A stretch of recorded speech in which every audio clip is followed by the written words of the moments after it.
Жомоқтой ай сұлулығың бар ақ ойшай жылдыздан түшкөн жансың Назима Аратбекованын кадимкидей эле сүйлөшүп, ал дагы учурда чыгармачылыкка аралашып элек кыз болчу. Аябай ушу турмакка кызыгып жүргөн кыз болчу. Ал учурда дагы экөөбүз жакшы мамиледе, жакын мамиледе болчук. Кийин Назиманы бир аз мен таарынтып алдым. Назима менен элдердин ортосундагы байланыш кандай байланыш? Кыз жигитпи деген сыяктуучу. Суроолор сеттандай тердетип үйүп атат. О менин сүйгөнүм Назима десең. Жүрөгүмдө жалгыз сен гана.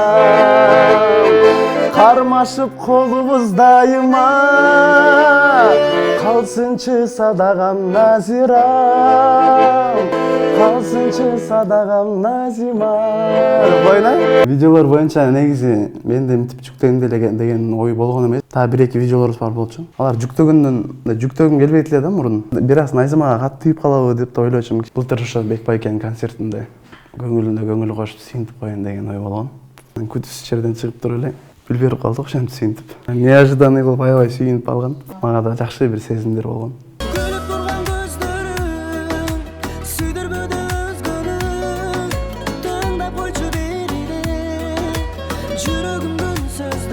Он 18 жашка чейин кошунадан балам нан сурап келчи дей турган болсо, 18 өткөндөн кийин балам нан табып кел деген тема болуп калат экен чынында. Мойнуңда чоң жоопкерчилик, жашыңда барып калды, үйлөнүш керек, үй бүлө көчүш керек, ата-энеңе жакшы келин алып барыш керек. Досум деп жакшы мамиле кыласың. А жакшы чыныгы достор өзү эле терилип калат да. Түшүктөнүп кайралып, түбү бүтпөйт санамды. Ошон үчүн тирүмүн,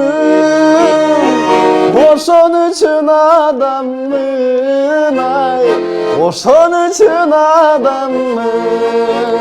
Саймадан мыкты үй интернети жана ТВ менен бирге жайды карай. Интернет секундасына 300 жана 500 мегабитке чейин. Ылдамдыгы тим эле кайф. 220дан ашык телеканал. Ар кандай табит үчүн. 5 онлайн кинотеатр. Тасмалар, сериалдар жана мультфильмдер акысыз. Кубаттуу гигабиттик Wi-Fi роутер акысыз. Баасы айына 1080 сомдон баштап. Тез арада билдирмеңизди калтырыңыз. Медиа Ордо YouTube каналынын жалпы көрүүчүлөрүнө салам айтабыз. Сиздер менен дагы бир жолу экран аркылуу амандашып жатканыбызга кубанычтабыз. Кызматыңыздарда адаттагыдай мен Айсулуу Бекболсун кызы, ал эми биздин төрүбүздүн коногу. Бүгүн биздин ушундай бир эфирди жаркыратып ырдап берем деп Элдар Замиров деген ырчы жигитибиз келип калыптыр. Саламатсызбы? Чоң рахмат. Саламатсыздарбы?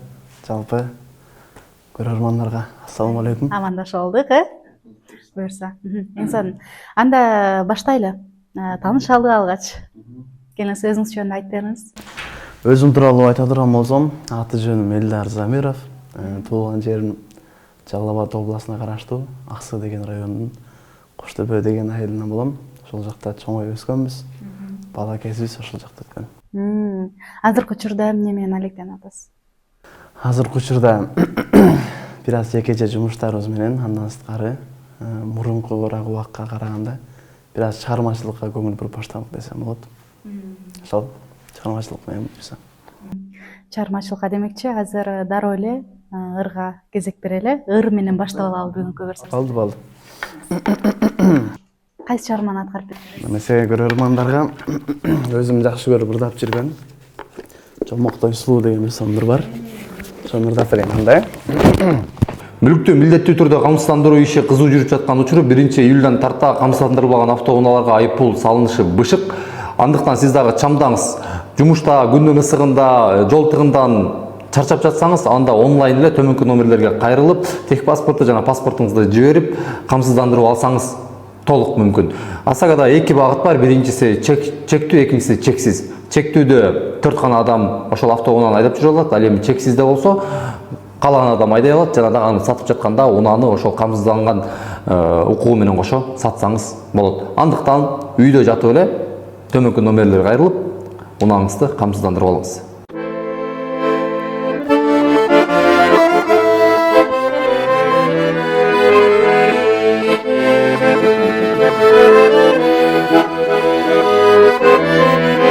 Балыбылдабай көздөрүң тура багымдың ачар сөз курап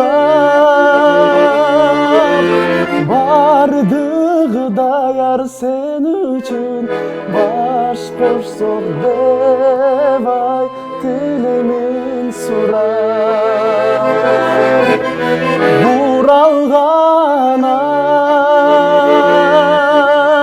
чачтарың узун ой чай булуттан түшкөн жансыңбы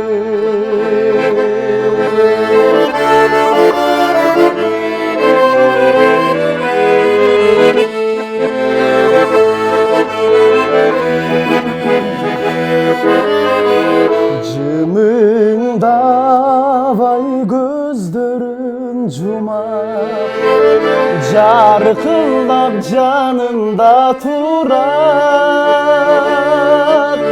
жүрөгүм даяр сен үчүн жүрөлү көңүлдү ай биз курат жомоктой ай сулуулугуң бар ой чай жылдыздан түшкөн жансыңбы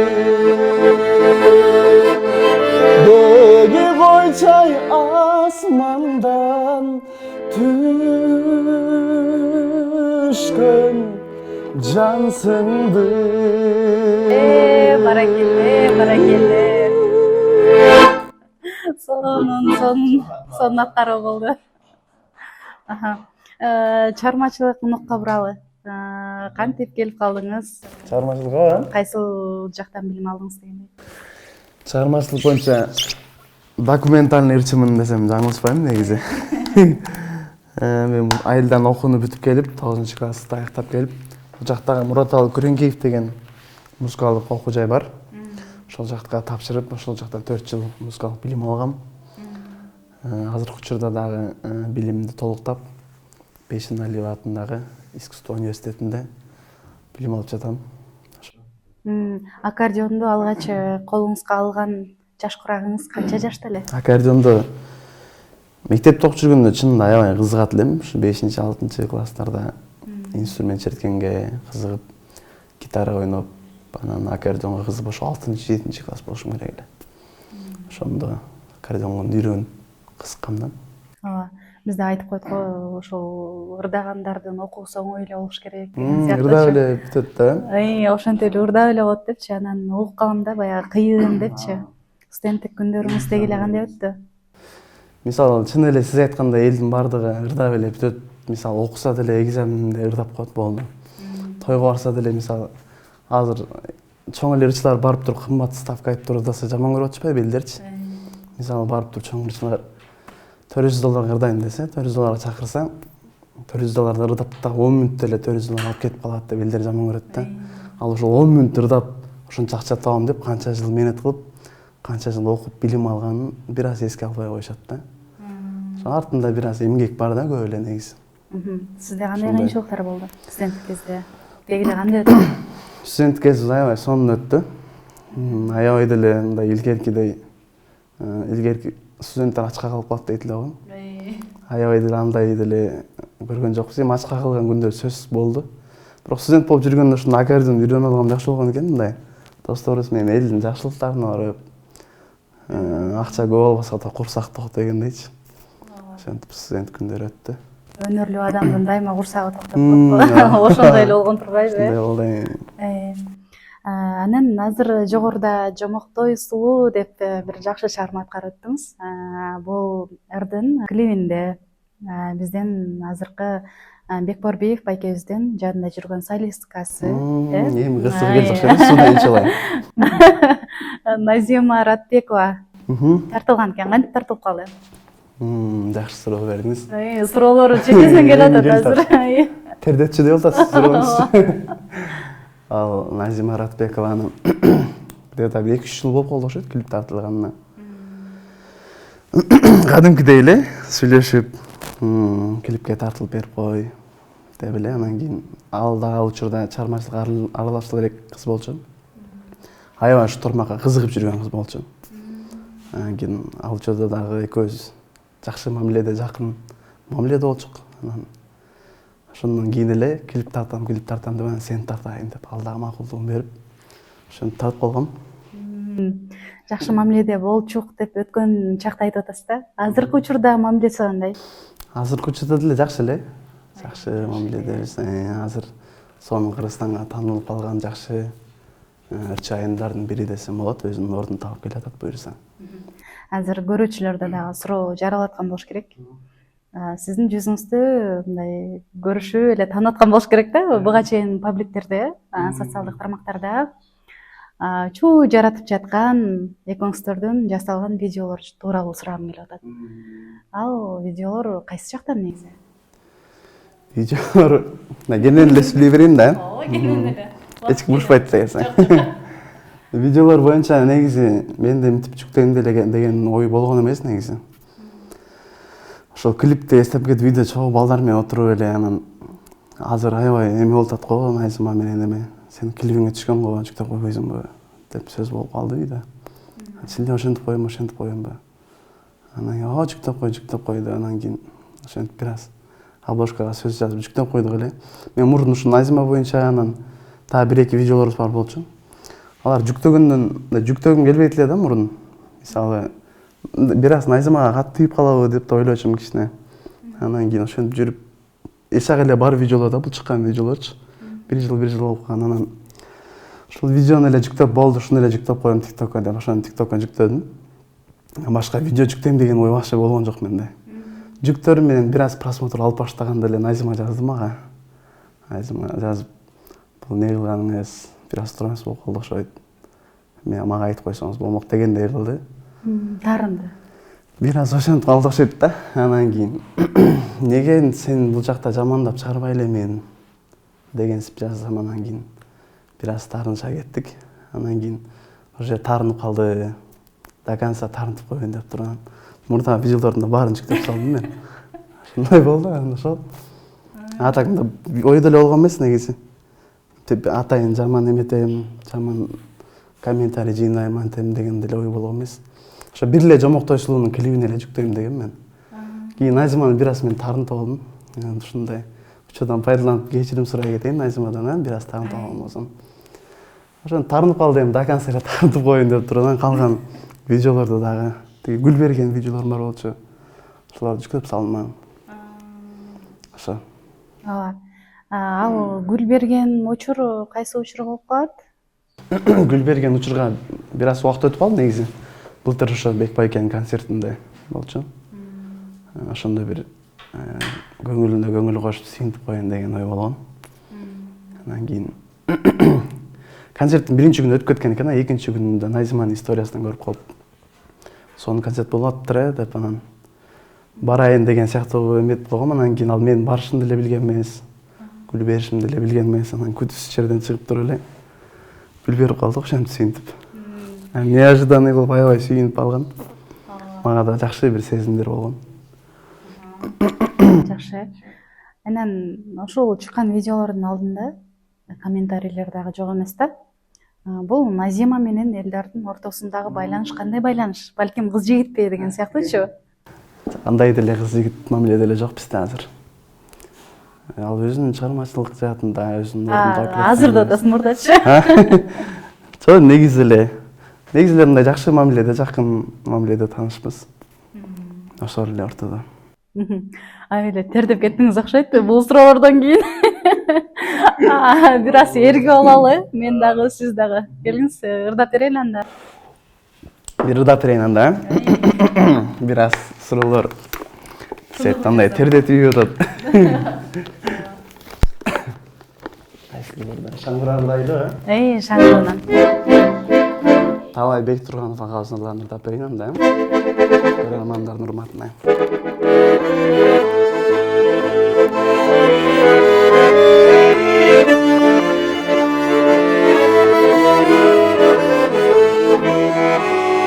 Сен тартынбай мага карачы, Қолым сұнып қолың қармашы, түбөлүктүү болуп менен көп кыйнаба менин санамды, көп кыйнаба менин санамды. Мен суранам, сенден суранам, сен кайрылсаң абдан кубанам. Колтукташып сен менен басып, алкымыңдан ай мен жыттасам, алкымыңдан ай мен жыттасам. О менин сүйгөнүм Назима десең, жүрөгүмдө жалгыз сен гана, кармашып колубуз дайыма, калсынчы садагам Назирам, калсынчы садагам Назирам. О менин сүйгөнүм Назира, жүрөгүмдө жалгыз сен гана, кармашып колубуз дайыма, калсынчы садагам Назира, калсынчы садагам Назима. Бойна, ай калсынчы садагам Назира.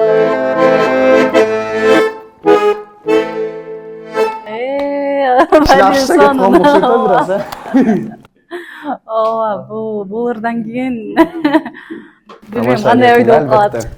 Біраз көңіл көтерелі деп, тамаша ретінде әлбетте. Рахмат. Бура сүйлөгөн күлгөнгө жакшы дейт го, бул тамаша болду жөн эле. Тамаша. Ооба.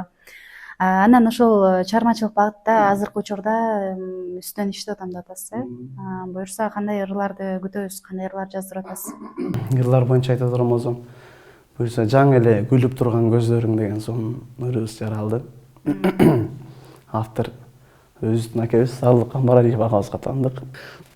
Ошол ырды буюрса чыгарар алдында турабыз. Ошол жаңылыктарыбыз. Тойлорго чыгып атасыз да? Ой, тойлорго чакырыктар болгондо, аябай көп эмес. Болгондо. Бирок баягы баштапкы этаптан караганда азыркы учурда чакыруулар жакшы эле болуш керек.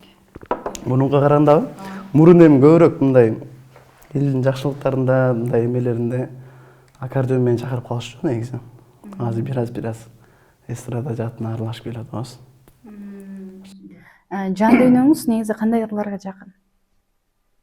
Жан дүйнөм негизи мындай ушу лирическийге жакын окшойм дейм мындай. Нар жагыман өзүм жакын деп деле эсептейм, бирок мындай ырдасам эле, шаңды ырдасам деле кайгылуу улгансы элечи. Ошондой ушу лирический мындай кайгылуу ырларга жакын окшойм деп калам да оюмда. Баягы биз деле ыр укканда көңүлүбүз кайсы нерсеге жакын болуп атса, жан дүйнөбүз кайсыл нерсени көздөп, көксөп аткан болсо ошону ырдайбыз го. Балким сиздин жан дүйнөңүздө ошол сүйүүгө бир балким арман толуп дегендейчи, ошондой болуп аткан окшойт. Жук болуп, балким болушу деле мүмкүн. Болушу деле мүмкүн, э. Ооба. Буюрса алдыда кандай пландарыңыз бар? Чыгармачылык жаат деле кетесизби, же болбосо балким дагы башка бир нерселерди ойлонуштуруп жүрөсүзбү? Башка дегенде негизи эле мындай башка тармакта иш кылганды жакшы көрөм. Бирок чыгармачылыкты калтыргым келбейт да. Чыгармачылыкта эле чыгармачылык менен деле жаным багам дегенде бир аз алысыракмын. Чыгармачылыгым өз орду менен кете берет, башка да өзүм жекече жумуштарымды кыла бергенге аракет кылып атам. Ушул убакка чейинки сиздин түшүнгөн нерсеңиз? Түшүнгөн нерсеңиз? Эмнени түшүндүңүз дегиле? Биз эми 18ге чыкканда деле бир нерсени түшүндүм деп калабыз го. Анан бир 20дан өткөндөн кийин мен ал кезде деп күлөбүз го кайрачы. Азыр өзүңүздүн курагыңызга жараша сиздин деле түшүнгөнүңүз. Аябай жакшы суроо болду. Мындай ойлонуп жооп берчү суроо экен. Эмнени түшүндүм дегенде мурун 18 жашка чейин мындай ойлонбойт элеккен да көп нерсеничи. Мындай эле баягы бир сөз угуп калдым да.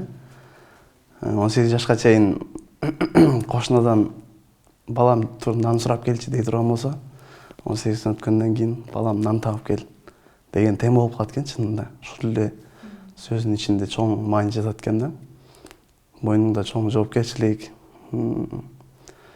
Жашыңда барып калды, үйлөнүш керек, үй бүлө көчүш керек, ата энеңе жакшы келин алып барыш керек. аябай эле чоң жоопкерчиликтер болуп калат экен. Ошондо учурдан бала кезиңе кайткым келип, ошондо эле жыргап жүрө бербейт белек деп. Мисалы бала кезде жүргөндө, мектепте окуп жүргөндө эң эле чоң проблемаң математикада маселе чыгарыш болуш керек эле. Ошолорду ойлоп алып, көрсө жашоодо ушундай кыйынчылыктар болуп турбайбы деп сыноолорго келип калгам да. Кайра бала кезге бир аз кайткым келип калат экен да. Чоң жоопкерчилик болуп калат экен моюнда. Ошол. Ооба. Бул учурда баягы досту, ак караны ажыратып калган мезгил башталды. Досту, душманды деген. Баары терилип калган мезгил болуп да. Сиздин саналаш досторуңуз көп деп санайсызбы, же болбосо аз сандуу? Негизи мындай, саналаш дегенде аябай жакын деген майында болуп калабы? Аябай жакын досторум көп деле эмес негизи.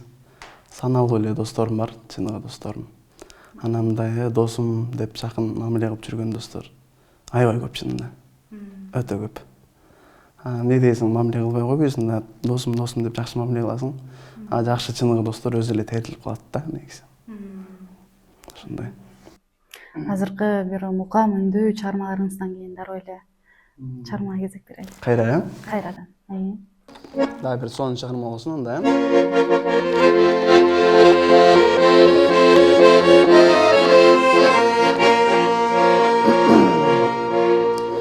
Өмүр менен жашымды арынаймын деп мен элге, мен да жүрөм мекенди эң керектүү жеринде. Өтүп жаткан өмүрдү токтотулган алгайда, ага болгон кумарым жашарткандай алгайра. Түйшүктөнүп кайралып түбү бүтпөйт санамды, ошон үчүн тирүүмүн, ошон үчүн адаммын, ай, ошон үчүн адаммын. Мен өмүрдүн четинен кетилгенин сезгендей, мазим кетип жанымды батыра албайм эч жерге, ай, батыра албайм эч жерге. Ошон үчүн тирүүмүн, ай, ошон үчүн адаммын. Сонун. Жакшы бир чыгарма болот да. Рахмат. Ушундай үндөн кийин менде дагы бир суроо пайда болуп атат да. Ошол таланттуу мырзага атайын продюсер болуп берем деген байкелер бар болду экен дегенчи. Чынын айтсам, ачыгын айтсам, продюсер деген мурун. Мисалы, оюбуздун баары мурун жаңырдап баштаганда эмне болчу да. Бирөө жакшы продюсер бир ырчынын хит кылып чыгарып койсо эле, ушул сонун иштеп атат. Мен ошо мен иштешим керек деген ой болчу да мурунчу. Азыр андай эмес деп ойлойм. Анткени баары колдо. Продюсер кылган жумушту сен деле мындай 100% болбосо да билесиң. Ачык айтканда мындай акчаң болсо өзүң эле эметесиң дегендей майнда. Ошондой да. Анан пешенеден дагы деп ойлойм. Бир оматың келсе, пешенең ачылса, кетесиң дегендей да. Шүгүр баарына, баары жетиштүү. Анан мындай чыгармачылык жакта айта турган болсом, мындай хит жарата элекмин деп ойлойм да. Элдар, келип бергениңизге чоң рахмат. Бүгүн жакшы нерсенин аз, сас болгону жакшы деп коет го, буюрса. Жакшы чыгармаларды аткарып өттүңүз, үнүңүз эч качан өчпөсүн. Дайыма эле жаркылдап, жайнап, ырдап жүрө бериңиз. Анан жүрөктө эч качан кайгы болбосун. Сөзсүз түрдө. Шаңдуу эле жүрөбүз негизи. Чоң рахмат сиздердин жамаатыңыздарга дагы. Ар дайым ушундай сонун күндөрдө эле жолугуп туралы. Ушундай эфирге чакырып конок кылып отургандарга аябай ыраазымын. Ошо кыргыз элибизде тынччылык болсун, токчулук болсун, бөдө кырсыктан алыс бололу. Ар дайым жакшылыктын үстүндө кезигип жүрөлү. Чоң рахмат баарыңыздарга.